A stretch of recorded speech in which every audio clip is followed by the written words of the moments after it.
united in spirit, we are united in truth, and we are all united in everything as long as we are surrendering to the Lord, as long as we are serving the Lord. Amen po ba? Amen. At doon po sa kinanta natin, sabi po natin, doon sa kinanta natin, una na kinanta natin is the song entitled, Make Me a Servant. Is it true to yourself that it is your cry to the Lord that you want to be His servant? Gusto po ba nating maging servant ng Panginoong Diyos? Amen.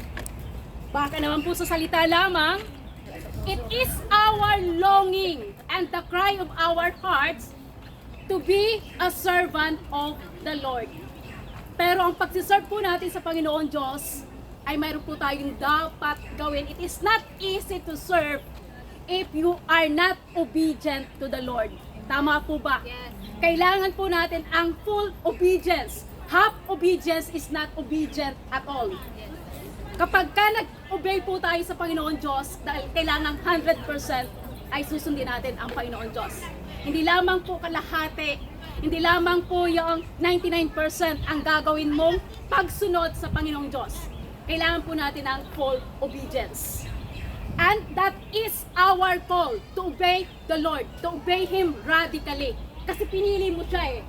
Tinawag ka ng Panginoon Diyos, you are called, you are chosen, and your response is to serve the Lord.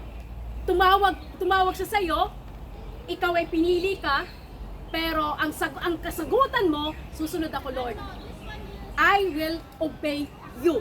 Ibig sabihin, pagka sinabi natin obedience, that is full obedience. Radical obedience. Hindi lamang kalahati. Hindi lamang kung ano yung gusto mo. Kailangan ang sigaw ng puso natin is, let your will be done in my life. Kagaya ng kinanta po natin na, I surrender all. So, hindi po lamang part ng buhay natin na isusurrender sa Panginoon Diyos. Lahat ay isusurrender natin. Ibig sabihin, He is your Master. He is your Lord. At tayo po ay tagasunod lamang. Tayo po ay servant na susunod at susunod sa pinagagawa sa atin ng Panginoon Diyos. Amen po ba? Amen. So purihin po ang salita purihin po ang Panginoon Diyos sa araw na ito, sa oras na ito na tayo ay nakakasama. And let us all ask guidance sa Panginoon Diyos sa ating gagawin sa ngayon. Tayo po ay magsitayo at tayo po ay manalangin. Panginoon Diyos, mulit-muli po ay pinasasalamatan ka namin sa araw na ito, Panginoon. It is a privilege, Lord, na nagkasama-sama ang magkakapatid, Panginoon, ng Junwan at ng Yunlong, Lord. Tunay na ikaw ay napakabuti. You set this time, Lord God, this place, Panginoon, para kami, Lord God, ay magkasama-sama, magkaroon ng fellowship, Lord God, at makilala namin ang bawat isa ng ma-share namin yung mga bagay na dapat malaman ng bawat isa at magkaroon kami, Panginoon, ng maayos na relasyon. We ask your holy presence right now, Lord God, to be with us. Open our ears to hear your voice, Lord God, and eyes to see the things that you want us to see, Panginoon. Ang aming mga puso, Panginoon, buksan mo ng ma-receive namin ang mga salita mo, Panginoon, maunawaan namin, and we can apply it into our lives, Lord. Hindi lamang, Panginoon, maunawaan, bagkus mai-apply namin sa aming mga buhay, Panginoon. Gamitin mo po, Panginoon, ang aking mga bibig, Lord, ang aking bibig, Panginoon. Ikaw ang maghari sa buhay ko, Panginoon, at lahat ng ilalabas ng aking bibig, Lord, let it be words that will give honor to you, that will glorify your name alone, Panginoon, at makaka-encourage sa bawat isa sa amin, Panginoon, to live a life that is holy in thy presence, to live in purity, Panginoon. We thank you, Lord, in Jesus' mighty and supernatural name we pray. Amen, and amen. Purihin po ang Panginoon Diyos. Tayo po ay magsuulit, mga kapatid. Maraming salamat po. At ang title po ng ating pag-aaralan sa ngayon is Keeping Pure in this polluted world. Do you believe that the world is polluted? Yes. Yes, we are living in a polluted world. Hindi yung madumi ha, literally na madumi, but we can say that the wickedness in this world is escalating. Nakikita po natin yon.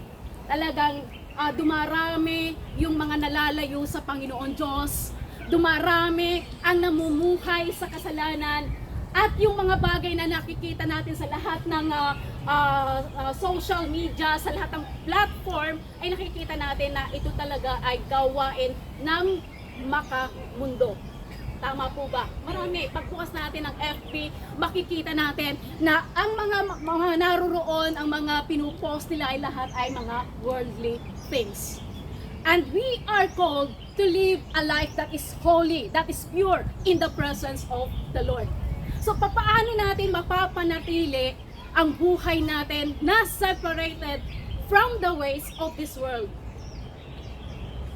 Kung tayo po ay namumuhay o ang ating buhay po ay nandito sa mundong ito na makasalanan, polluted na lugar, polluted na mundo, as believers, how are you going to live a life that is pure and holy in the eyes of the Lord?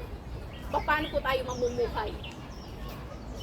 Ang ating pong text ay mababasa sa Psalms 119 verses 9 to 16. Buksan po natin yung ating mga Bible. Alam niyo po ba na yung Bible natin, it is our weapon. Kung wala po tayong sandata, hindi po natin dala-dala yung ating Bible, how can you fight the enemy? Hindi po ba? Ito po yung weapon natin eh. You must be filled with the word of the Lord. Kasi paano mo haharapin ang attack ng kaaway without knowing the word of the Lord? Tama po ba? Kasi wala po tayong ibang sanggalang. Wala po tayong ibang gagamitin kundi ang salita ng Panginoon Diyos. So ang ating pong text ay mababasa sa Psalms 119 verses 9 to 16. Psalms 119, ito po ang pinakamahabang book sa Bible. Sa Old Testament, makikita ang Psalms. So it is the longest chapter in the Bible, at ito po ay it is a profound exhortation about the value of the Word of God. Mahalaga po ba sa atin ang salita ng Panginoon Diyos? Amen. So dito po sa Psalms 119, mababasa po natin dito na in-exhort ang kahalagahan ng salita ng Panginoon Diyos. Ito po ang dahilan kung bakit po tayo nandito. To learn the word of the Lord and to apply it into our lives. May apply sa ating buhay. It is not enough to learn and to know the word of God. The most important thing is to apply it into our lives. Ma-apply natin sa ating buhay. Hindi po tayo head knowledge lamang. Ang kailangan po dito ay application sa ating buhay. Kaya po tayo tinawag, you need to be set apart from the ways of this world. Ibig sabihin, you are in the world but you are not of the world. Hindi ka nila kasama. You are separated from the ways of the world. Dahil anak ka ng Diyos eh. And we are serving the Holy God. So, you are called to be holy. We are called to be pure. We are called to be righteous. At tayo po ay magiging righteous lamang ang mga tao po na kumikilala sa Panginoong Hesus Kristo. Kasi yung righteousness ni Jesus Christ has been imputed to us. Ang nakikita ng Diyos Ama sa atin ay ang righteousness ng Panginoong Hesus. Amen po ba? Amen. So tayo po ay tinawag na maging holy, tinawag tayo na maging righteous sa Panginoong Diyos, sa harapan ng Panginoon Diyos. Babasahin ko po, sundan po ninyo ako. How can a young person stay in the path of purity? Ito po isang katanungan, paano ba? How can we stay pure in the eyes of the Lord? Paano tayo magiging pure? Kung polluted ang mundo na ating tinitirhan. At sabi dito, by living according to your word, mamumuhay ka nang naayon sa salita ng Panginoon Diyos. Hindi naayon sa nakagawian natin, sa nakikita natin, sa pattern ng mundong ito, kundi sa salita ng Panginoong Diyos. Wala nang iba. Wala ka nang idadagdag, wala kang babawasin, kundi mamumuhay ka nang naayon sa salita ng Panginoong Diyos. Wala nang iba. So, I seek you with all my heart. Wala sinabi na part of my heart. Ibig sabihin, buong puso mo With my whole heart. na hinahanap mo ang Panginoon Diyos. Di po ba? I seek you with all my heart. Do not let me wander from your commands. It is a request, Lord, huwag mo hayaan na ako'y mag-wander sa iyong mga kautusan, na hindi ko sundin ang mga inuutos mo. I have hidden your word in my heart that I might not sin against you. So, ibig sabihin, the remedy para hindi ka magkasala sa Panginoong Diyos is to hide His word in your heart. Pagka sinabing itatago, isa sa puso mo, isa sa pamuhay mo, ang salita ng Panginoong Diyos. Hindi mo kaliligtaan ang salita ng Panginoong Diyos. Kaya sabi dito, sabi dito, I have hidden your word in my heart that I may not sin against you. Praise be to you, Lord. Teach me your decrees. So, sino magtuturo sa atin? Lord. Ang Panginoong Diyos. You have to honor Him, you have to praise Him, and ask Him to teach you His decrees. Amen po ba? With my lips, I declare all the laws that come from my mouth, from your mouth. So, yun bang salita ng Panginoon Diyos ay iha-hide natin? Ikikip mo lang para sa iyong sarili? You have to declare the word of God. Sasabihin mo, hindi ka mahihiya. You need to be bold in proclaiming the word of the Lord. Hindi mo siya itatago para sa iyong sarili lamang. At sabi dito, I rejoice in following your statutes as one rejoices in great riches. I meditate your precepts and I fix my eyes on your ways. So kanino mo, anong ways yung dapat mo sundin? You need to fix your eyes on the ways of the Lord. Kung ano yung pamamaraan, ano yung kagustuhan ng Panginoon Diyos, ano yung will ng Panginoon Diyos, yun ang susundin ng bawat isa na tinawag at tumanggap sa Kanya. Hindi yung sarili mong pamamaraan, but most of the time, we fail. Ang gusto natin ang nasusunod. Yes. Ang request natin palagi, ang gusto nating masunod sa Panginoon Diyos. Lagi natin sinasabi na, let your will be done, Lord. Pero yung will mo, ang ini-insist mo sa Panginoon Diyos na masunod. Tama po ba? Yung will natin, ang gusto natin na masunod. Hindi yung will ng Panginoon Diyos ang masunod sa buhay natin. So parang sinasabi mo na, Lord, mas maganda itong gusto ko. Mas maganda itong plano ko. Approvean mo na, Lord. Tama po ba? Yes. At yun po ang karaniwan nating ginagawa. Pero ang dapat na masunod sa atin ay ang kalooban ng Panginoong Diyos. So, I delight in your decrees and I will not neglect your word. So, namumuhay po tayo sa mundong ito na punong-puno ng karumihan. Tama po ba? Yes. And the world is pulling us away from the presence of the Lord. Yung social media, lalo sa gabi, tama po ba? Instead na magbasa ng salita ng Panginoon Diyos, ang social media ang humahatak sa atin para hindi tayo magbasa ng salita ng Panginoon Diyos. Hindi tayo nagpipray. Bakit?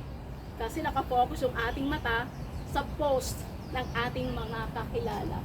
Nakafocus yung ating mata sa mga bali-balita na nangyayari sa kapaligiran natin. And we don't know at hindi tayo aware na the social media, hindi po masama kung meron kang disiplina, is pulling us away from our focus sa Panginoong Diyos. Tama po ba? Amen. Ang social media po ang dahilan kung bakit tayo nawawala sa presensya natin at sa focus natin sa Panginoong Diyos. So, the social media and everything that the world is offering to us pull us away from holiness. Tingnan niyo po yung nangyayari, yung mga post sa social media, tinatanggap na natin. Nakikiayo na rin tayo. Kasi we want to fit in to the ways of the world. Kasi pagka ikaw ay mamumuhay ng different from the world, mag-iisa ka eh. Mag-iisa ka. Di po ba? Mag-iisa ka. Pero pagka ikaw ay namuhay na kasama ng mundo ito, masaya. In ka sa group. Diba? Sabi nga, dead fish go to the flow. Kayo po ba ay patay? Patay po ba ang mga Kristiyano? Kasi kung patay ang mga Kristiyano, makikaayon sa takbo ng mundong ito. Kasi sabi nga po, dead fish go with the flow.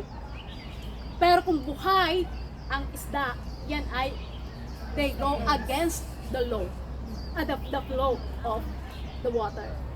So tayo po ay hindi po tayo patay. Amen po ba? Amen. Lahat po tayo ay buhay at hindi po tayo makikaayon sa kalakaran ng mundong ito. So, ito yung question sa Psalms 119 verse 9. Sabi dito sabi dito is, how can a young person stay on the path of purity?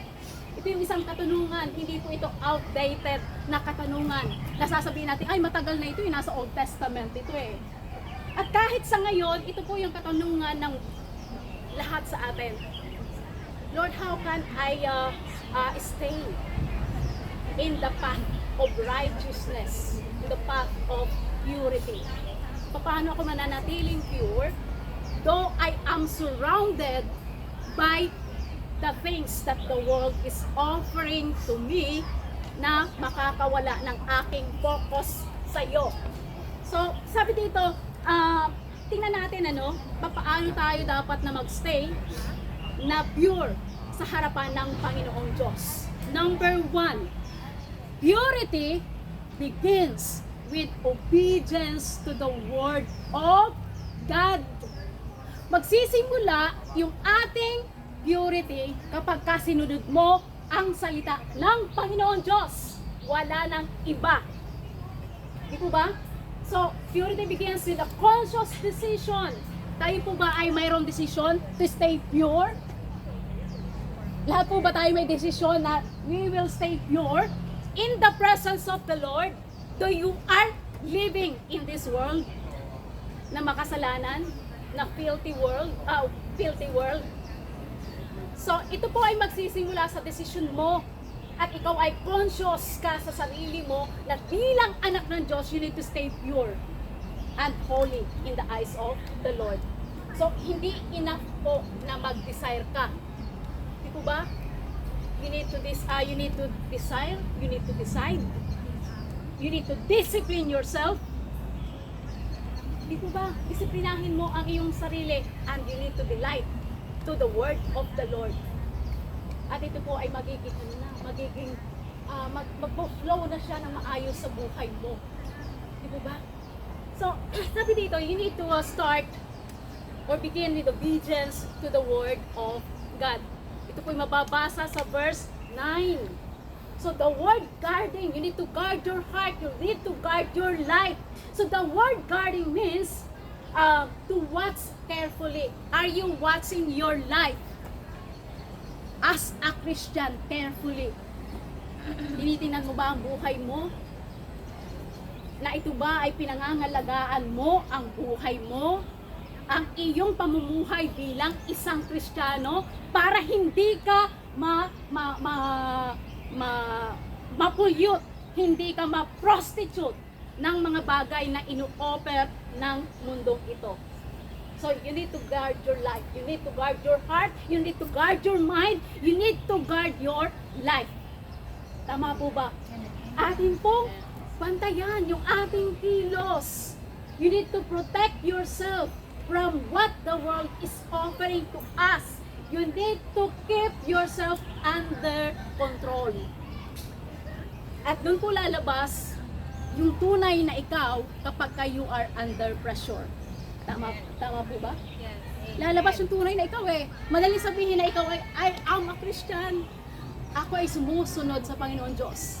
Because you are in a comfortable situation, you can say that you are obedient to the Lord. Pero tingnan natin kapag ka ikaw na ay nape-press ng husto, kapag ka marami ng oposisyon sa buhay mo, kapag ka ikaw ay marami ng pagsubok, doon lalabas kung sino ka talaga. doon lalabas if you can stay pure in the eyes of the Lord. So, una, we need to obey the word of God. Susundin po natin ang salita ng Panginoon Diyos. So, the word of God tells us where to go, what to do, what to talk, diba? What words should come out from our mouth. Hindi dapat lumabas sa mabibig natin ang filthy words. Kasi sabi mo nga, Lord, I surrender to you. Make me a servant. I surrender to you everything. I surrender to you all.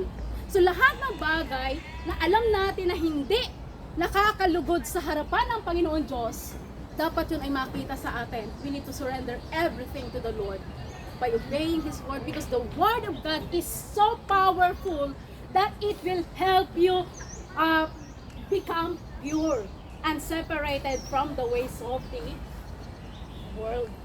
Ang salita ng Panginoon Diyos po eh. Pero ilan po ba sa atin ang nag-meditate? Ilan po ba ang nag-meditate sa atin sa salita ng Panginoon Diyos?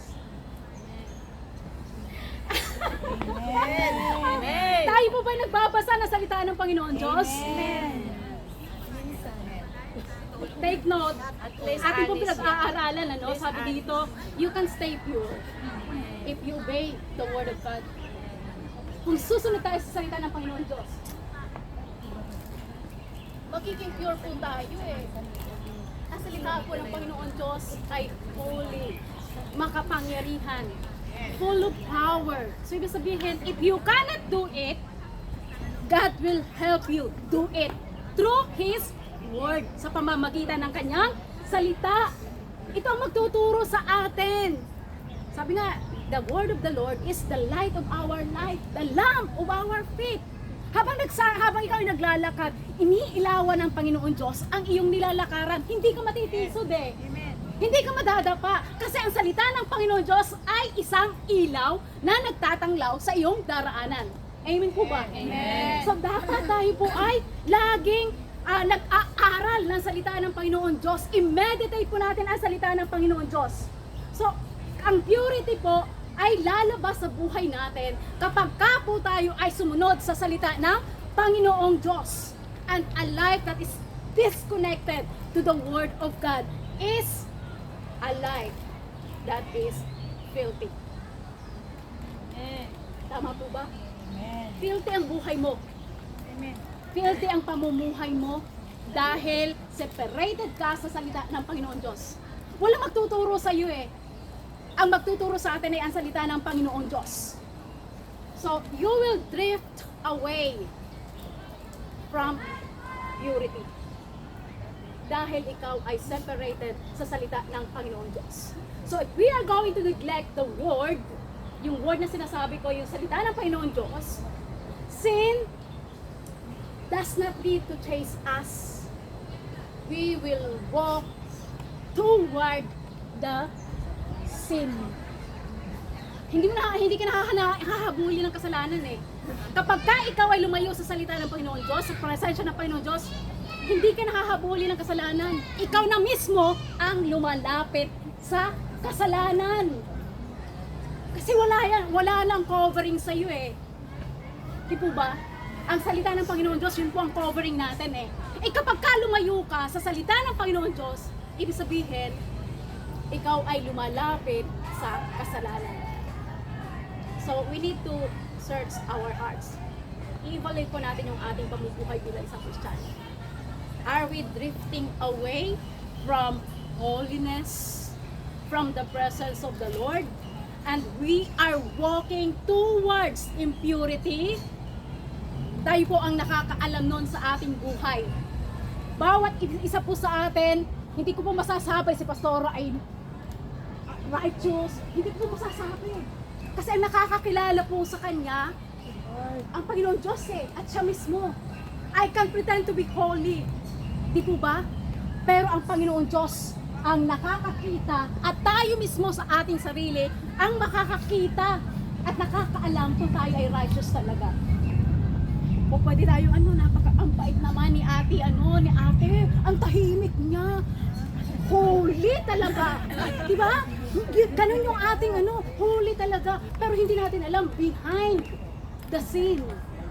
Kapag nag-iisa siya, hindi natin alam kung ano yung kanyang ginagawa. Only our sister and the Lord knows everything. So wala po tayong, pwede po tayo mag-pretend na tayo ay malalim sa Panginoon Diyos.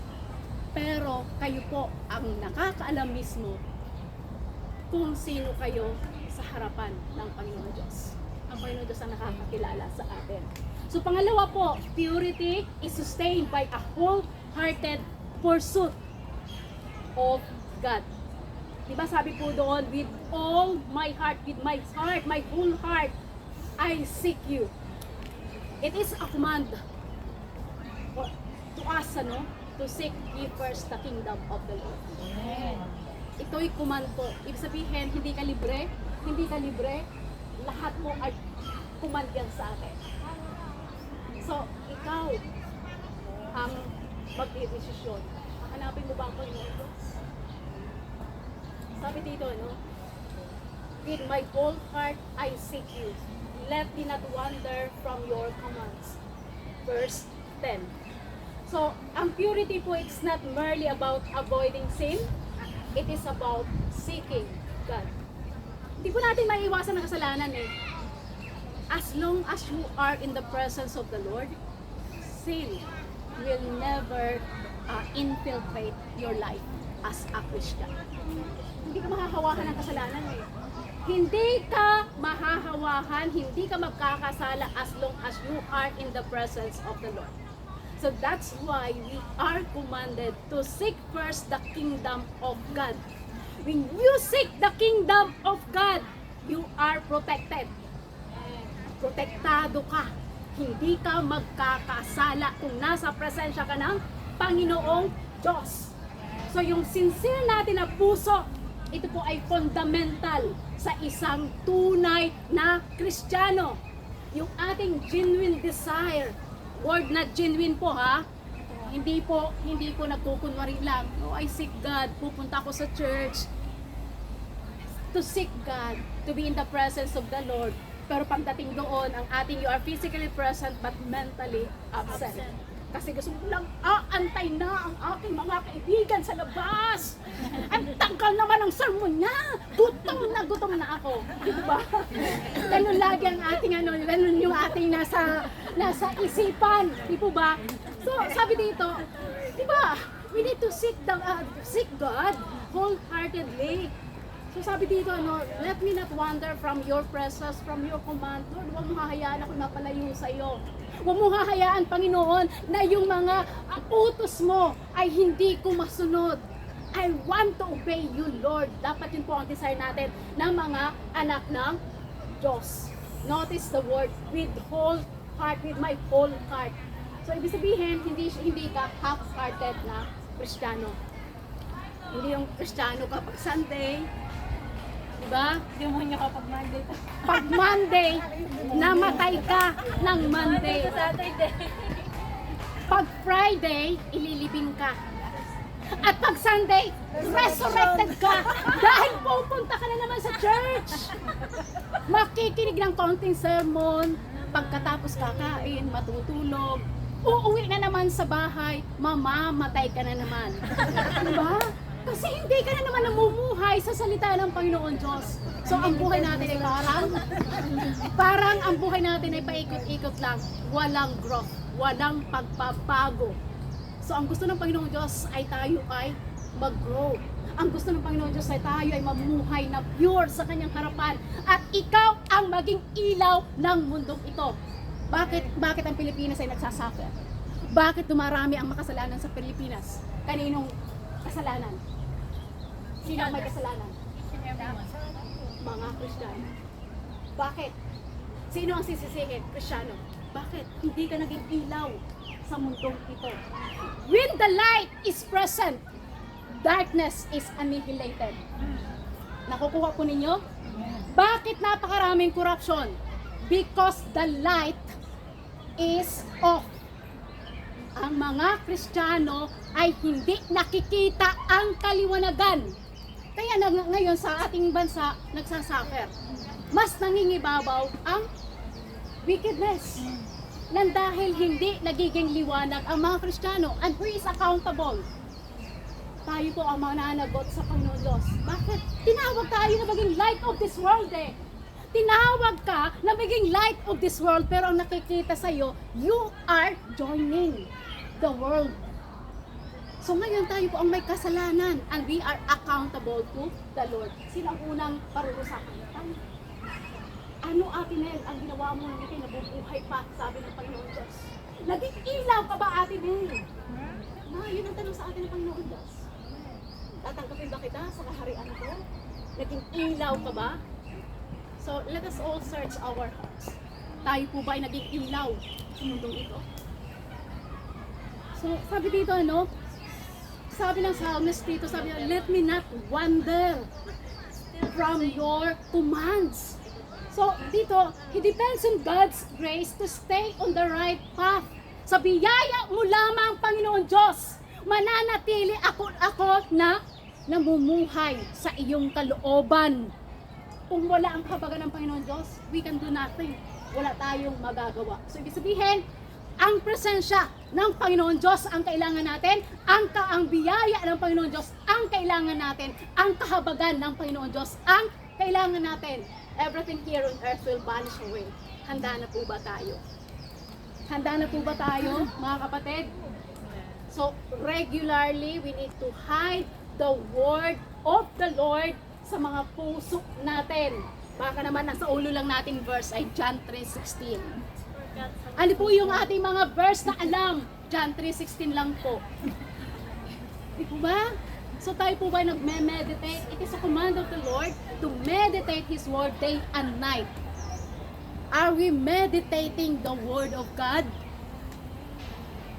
Bakit po may mga time tayo sa mga bagay na makamundo at wala tayong time sa salita ng Panginoon Diyos? So tayo po ay maging honest sa ating sarili. Hindi ko po kayo kilala personally. Ako hindi nyo rin kilala. Baka kayo na-rapture, baka ako naiwanan. Hindi po natin masasabi. Because only God knows who you really are. Hindi po ba? Madaling sabihin natin na, Lord, pagdating mo, kasama mo talaga ako. Maaari sa salita, kasama. Pero our hearts is hiding something that is not pleasing to the Lord. So, pang-tatlo po, purity is strengthened to praise and testimony. Kapag lagi po tayo nag-worship sa Panginoon Diyos, lagi po tayo nag-praise sa Panginoon Diyos, our faith is strengthened eh. Di po ba? Minsan di kayo nalulungkot, kumanta ka lang sa Panginoon Diyos, manalangin ka, at especially pagka alam natin na kumilos ang Panginoon Diyos sa buhay mo, tingnan mo, sa ngayon maaaring nagsasuffer ka, marami kang problema, pero balikan mo yung mga nakaraan mo na kung saan ay kasama mo ang Panginoon, na pagtagumpayan mo lahat ng mga pagsubok. Di po ba? So, God is always there for us. Sabi niya, He will never leave us. He will never forsake us. Ano na ba ang nagawa ng bawat isa sa atin para sa Panginoon Diyos? Mayroon na po ba tayong nagawa para sa Panginoon Diyos? Ang nagawa lang po natin ay pumunta sa church at pagkatapos mag-complain. Di po ba? Tapos sasabihin mo na, tapos nag-e-expect ka na mararapture ka. Di ba?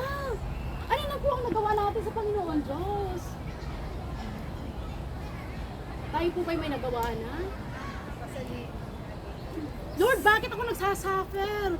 Lord, ako nagsasuffer eh. Puno-puno ako ng problema. Sino ang gumawa ng desisyon? Ikaw.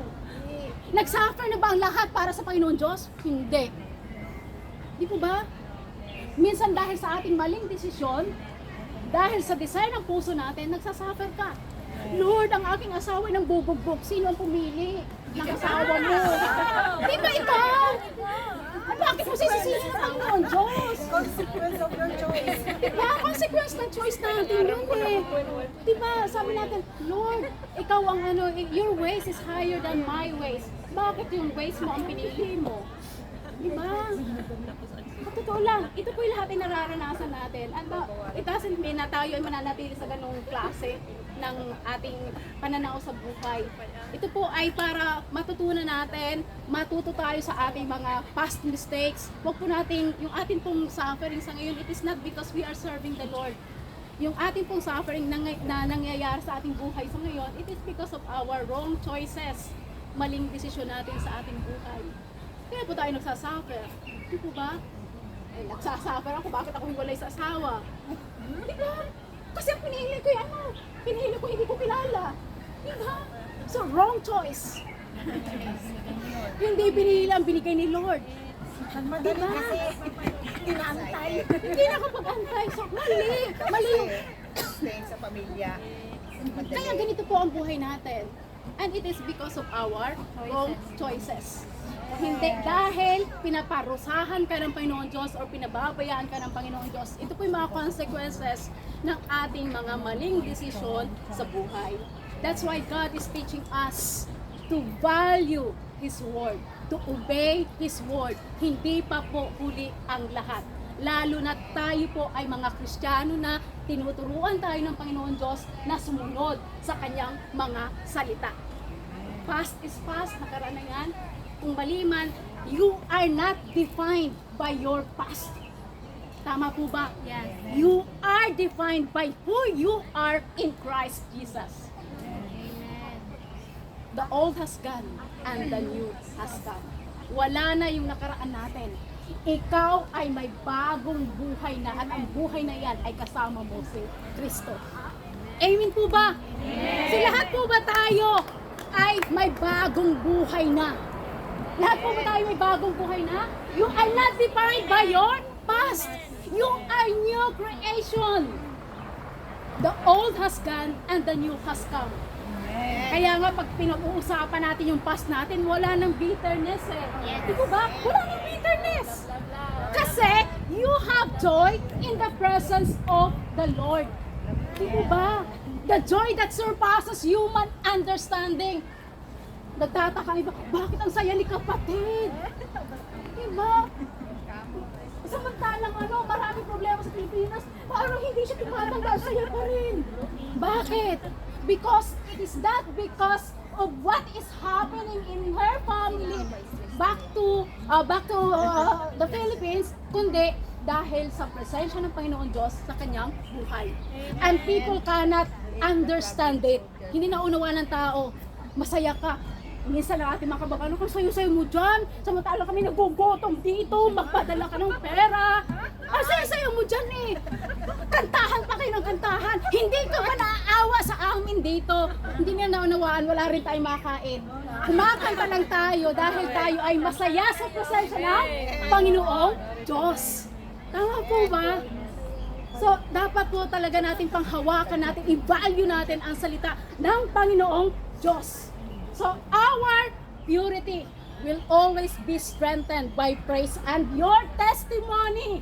Yung testimony natin sa ating buhay. Ito ba? So, marami po mga testimony mga kapatid natin. At alam ko na mayroon kayong mga tinatago ng mga testimony. Tinatawag kayo ng Panginoon Diyos kahit ayaw ninyo, pero sumunod ka pa rin dahil naniniwala ka na may gagawin ng Panginoon Diyos. God will bless you. Minsan hindi natin nakikita. Hindi natin nakikita kung ano yung gagawin ng Panginoon Diyos eh. Di po ba? But God is bigger than what we are thinking about Him. God is bigger than our problem, than our consequences. Mas malaki ang Panginoon Diyos kumpara sa mga problema natin sa buhay.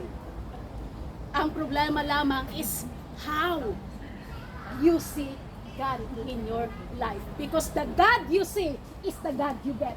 Amen. Kung ano pagkakakilala mo sa Panginoon Diyos, yun lang nakukuha mo. Diba? If you see God as your Savior, you can only get salvation. But if you see God that He can do exceedingly abundantly and beyond all that human can understand, that is the God that you can get. Amen. If you see Jesus as a carpenter, you will get your house fixed. Amen. If you see Jesus as a Savior, you will get salvation. Amen po ba? Amen. So ngayon, saan ka nakaupo? Where you sit determines what you see. Saan ka nakaupo? Sa harapan ng Panginoon Diyos. Malayo ka ba sa presensya ng Panginoon Diyos? Kung malayo ka sa presensya ng Panginoon Diyos, malayo din maliit ang tingin mo sa Panginoon Diyos. Principles of perspective. Where you sit determines what you see. Where you sit determines what you hear. Pagka nandun ako, mahina ang aking dating sa kanila. Saan ka na ako upo? Sa presensya ng Panginoon Diyos. Malayo ka ba sa presensya ng Panginoon Diyos? Kung malayo ka sa presensya ng Panginoon Diyos, maliit ang makikita mo tungkol sa Panginoon Diyos. Kung malayo ka sa presensya ng Panginoon Diyos, hindi mo maririnig ang boses ng Panginoon Diyos. Principles of perspective. Where you sit determines what you see. So, unawain po natin mabuti. So, purity is strengthened through praise and worship. So, yung ating puso that is shaped by the Word of God becomes a heart that praises God. Why you always praise God? Even when you are in a crucible. Masama ang iyong marami kang nadinaramdam, may sakit at iyong pamilya, why you are praising the Lord? Kasi alam mo, na through praise and worship, God will work. Di po ba? Ang Panginoong Diyos ay kikilos. And it will strengthen your faith. It will strengthen your trust in the Lord if you praise Him, if you worship the Lord. So sabi dito, with my lips, I declare all the rules of your mouth. Pag sinabi natin i-declare, yun ba sasarilinin mo lang? Pag sinabi natin i-declare, you will tell everybody. Di ko ba? Isi-share mo, mahal ka ng Diyos, kapatid. Pastora, dinadami ka ng Panginoon Diyos. Magsalita ka na. Di ba? Ibig sabihin, hindi mo ikikip lamang sa iyong sarili. You are called by the Lord to proclaim His word. Hindi ka lamang taga-upo, kundi ikaw ay tagapagpahayag ng salita ng Panginoon Diyos. Lahat po tayo ay tinawag bilang tagapagpahayag ng salita ng Panginoong Diyos. Wala pong libre. Lahat po ay tinawag para maging tagapagpahayag ng salita ng Panginoon Diyos. Ang tanong, nagagawa po ba natin na maipahayag ang salita ng Panginoon Diyos? Number 4, purity is preserved by delight and meditation in the Word. Delightful po ba tayo? Do we have joy in our hearts to meditate the Word of God? O pagka nagbukas ka, isang verse lang, tulog ka na. Di po ba? Namimiss po ba natin ang salita ng Panginoon Diyos? Excited po ba tayo na marinig natin ang salita ng Panginoon Diyos? Amen. Tulog. Baka tulog na po. Ha? So, dapat po lagi tayong excited. So, if you want to be pure in the presence of the Lord, you need to be joyful and excited sa salita ng Panginoong Diyos. Dapat lagi po tayong hungry. Diba? Hungry tayo. Nagki-crave ka. Tama po yung word niya. Nagki-crave ka sa salita ng Panginoong Diyos. Yung hindi ka lamang makapag-pray, parang hindi ka na mapakali. Parang may kulang lagi. Yung hindi ka lang nakapagbasa ng salita ng Panginoon Diyos, parang natakpan ka na ng buong mundo. Ang daming kulang. So the Word of God will help us live in a pure life, in purity. And you will always be joyful when you are living in the presence of the Lord. At kung pinahahalagahan mo ang kanyang mga salita. Kailangan natin ng joy sa ating spiritual journey. Baka naman naglilingkod ko, nandito naman. Ako na naman ang magbibitbit ang gitara papunta sa park. Ako na lang. Nasaan ang joy? Di ba? Ako na lang palagi. So, nasaan ang joy? Present ang ating joy. Diba? So, nasaan ang joy? Kasi kung talagang tunay tayo nagsiserve, gaano man kahirap yung bit-bit mo, kabigat, mayroon ka pang dala-dala nito na para kang mamamalengke. Joyful po tayo, di po ba? Masaya tayo kasi naglilingkod tayo sa Panginoon Diyos eh. Kagaya nung dala ni ate ni kapatid kanina, no? mas malaki pa sa kanya. Ay, ako na po ang magbibit-bit, sabi niya. Mas malaki pa ang kanyang bit-bit. So, yung naandoon, kasi nagsiserve tayo sa Panginoon Diyos, hindi natin iniisip kung mabigat, hindi natin iniisip kung ikaw lang lagi ang may dala, ikaw lamang lagi ang naggumagastos. Ay, ikaw ang piniyayaan ng Panginoon Diyos na gumastos eh. Hindi po ba? Hindi nga dapat tayo nagre-reklamo. Ay, gagastos ka tapos nagre-reklamo ka. Palagay mo, mabibigyan ng kaluguran ng Panginoon Diyos? Hindi. Kasi nagre-reklamo ka eh. Kaya binigay ka ng puso na mapagbigay. Dahil kaya ka binibless financially ng Panginoon Diyos. Dahil gagamitin ka ng Panginoon Diyos to bless others. Diba? Kaya nga, Pastora, salamat. Ang bigat, ang bigas, oh.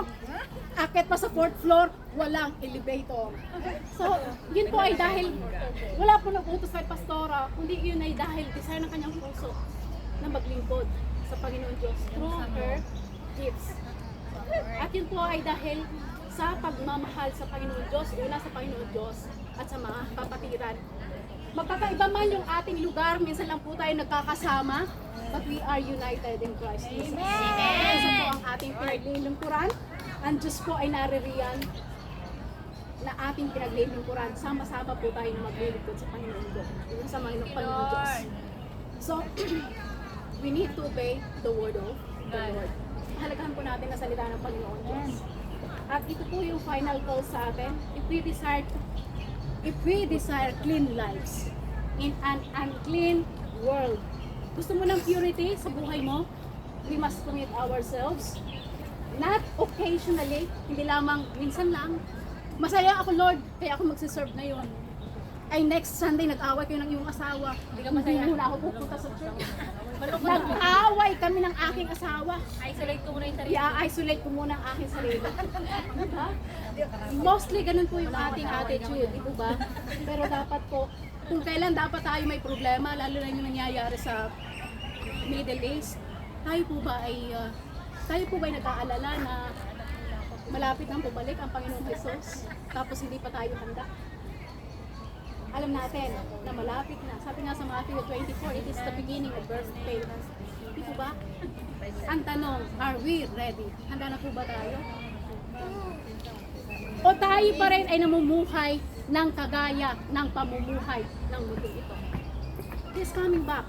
Ang daming mga soon, malapit na. At ito nangyayari sa paligid natin. Yung hoarding na nangyayari. Isipin mo, ilang bansa lang ang pwedeng dumaan sa Strait of Hormuz? 5 bansa? Paano ang ibang bansa? Sila'y magsasuffer. Ano mga balita? 23 ang LPG, hanggang 23 days na lang. Na-supply sa Pilipinas. Ang crudo hanggang April 15 na lang. So kapag wala yan, ano mangyayari? Lakad lang, magkakaroon ng inflation sa lahat ng mga commodities. Nagkaroon ng inflation, walang pera, magkakaroon ng increase sa crimes. Magkakaroon ng nakawan, magkakaroon ng hoarding sa mga commodities, magpapatayan, gutom. Are we ready? We need to stay pure. Dito lalabas kung sino tayo. Kapag ka nagugutom na yung ating pamilya, kapag ka nakikita mo na nagsasuffer ang mahal mo sa buhay, doon makikilala kung sino. Makikilala mo ang sarili mo kung totoong isa ka Christian. Kapag ka wala ka ng makain, kapag ka napapalibutan ka na, kung ikaw talaga ay nadoon sa lugar na kagaya ng Middle East na nag-aaway-away sila doon. Kung tayo ang nasa ganong sitwasyon, makakapag-praise pa po ba tayo sa Panginoon Diyos? Makakapag-worship pa po ba tayo sa Panginoon Diyos? Ay kung sa ngayon nga po na nasa komportable tayo na sitwasyon, we ignore the word of the Lord. Hindi tayo nananalangin, hindi tayo nag-worship. How much more kung tayo ang nasa kanilang sitwasyon? Akala ninyo hindi natin mararanasan yun? Kung sila ay nakakaranas doon, mararanasan natin. At ang war na ating dinadanas sa ngayon ay sa ating ekonomiya. Hindi physical na war, pero economic war ang pinagdadaanan sa ngayon ng ibang bansa na hindi kasama sa war sa Middle East. Tayo po ay nagsasama. So, ito po yung masasabi ko sa inyo, ano po, we need to go guard our lives by guarding our time in the word of the Lord. Gusto mong bantayan ang iyong pamumuhay? Gusto mong mamuhay in purity? Bantayan mo yung oras mo. Make your time valuable. Make time to read the word of the Lord. Meditate the word of the Lord. If God's word is neglected, the heart is left unguarded. Di po ba? Bakit tayo biglang nagagalit? Kasi nakalimutan mo yung salita ng Panginoon Diyos. Bakit tayo nagiging patient kanina? Para kaming naiinis na kami kasi 20 lang ang speed nung aming bus. Sabi ni Sis Kim, dito matetest talaga yung ating patience. Ay nagre-reklamo na kami na nagre-reklamo. See? Lumalabas kung sino kami. Lumalabas kung sino ako. Kasi naiinis ka eh. Naiinis ka dahil ang iyong bus na sinakyan ay parang prosesyon. Mas mabilis pa ang pagtakbo mo kumpara sa pagtakbo ng bus. Dahil ang driver ay nakikipagkwentuhan. Diba? Nakikipagkwentuhan sa kanyang may kausap. So ngayon, dito natetest yung ating patience. Ay isa sa fruit of the Holy Spirit ay yung pagiging patient natin. Ay naku, lumabas, hindi pala kami patient. So ibig sabihin, wala ang fruit of the Holy Spirit sa amin. Not patient. See, lumalabas kung sino yung totoong ikaw. Kapag when you are in a crucible, lalabas kung sino ka. Lalabas kung sino ka. So we need to fill our heart with the scripture before sin fills the space. Baka maunahan ang puso mo, empty, bakante ang puso mo eh. Baka naman ang maunang pumuno sa puso mo ay ang kasalanan. So wala na yung lugar ng salita ng Panginoon Diyos na puno na ng kasalanan. So bago pa mag-creeps in yung ang kasalanan, punuin mo muna ng salita ng Panginoon Diyos ang iyong puso. So sabi dito ng psalmist, I have stored up your word in my heart that I might not sin against you. So ano yung remedy? Ano yung ating yung weapon natin sa kasalanan? Fill your heart with the word of God. Salita ng Panginoon Diyos. Punuin lang salita ng Panginoon Diyos ang iyong salita, ang iyong puso. Sin often enters where scripture has been absent. Bakit ka nagkakasala? Kasi absent ang salita ng Panginoon Diyos sa buhay mo. Hindi ka namumuhay sa salita ng Panginoon Diyos. That's why you are living in sin. Madali kang matukso kasi wala kang pinanghahawakan na salita ng Panginoon Diyos sa iyong buhay. So we need to delight in God's word, not merely obey it. Sumunod ka nga. No, susunod na naman ako sa Diyos. Napilitan lamang. Kailangan eh. Sabi ng Panginoon Diyos, ako susunod eh. Sabi ng pastora. Diba? Sabi ni Pastora MC, ni Pastora Jovelyn, mga pastorang iyan. Wala nang ginawa kundi umutos sa amin. Susunod na lang kasi member kami. So nasaan yung joy natin sa puso ng pagsunod? Kasi sinusunod mo yung tao pero hindi ang salita ng Panginoon Diyos. Kasi susunod tayo, it is because you love God and you are joyful in serving the Lord. Kaya po tayo sumusunod. Hindi ko magre-reklamo. Kasi sumusunod ka sa Panginoon Diyos, masaya ka nalilingkod sa Panginoon Diyos. So mga kapatid, it is time to search our hearts. Let us all evaluate our Christian life. Tayo po ay nabubuhay nang nabibigyan ng kaluguran ang Panginoon Diyos. Amen. Tayo po ay magbigay ng konting oras para sa magmuni-muni po tayo sa ating sarili. Let us all search our hearts. Tayo po ay magsitayo. And let us all search our hearts.